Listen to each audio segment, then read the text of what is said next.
Here's how to install a Rain-X Silicone Supreme wiper blade on a large pin arm. Locate the small connector. To remove the small connector from the adapter body, insert a pen into the larger hole. Rotate the connector up and pull away. Once you've removed the connector, flip it over and reinstall on the middle post.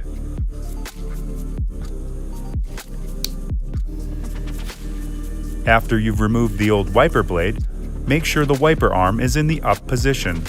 Locate the small connector and flip down to the open position.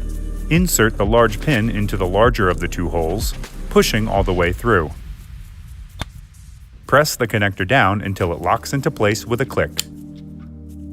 Tug on the blade to make sure it's properly fastened. Remove the yellow plastic squeegee cover and lower the arm gently onto the windshield. Installation is complete. You are now ready to outsmart the elements with Rain-X Silicone Supreme.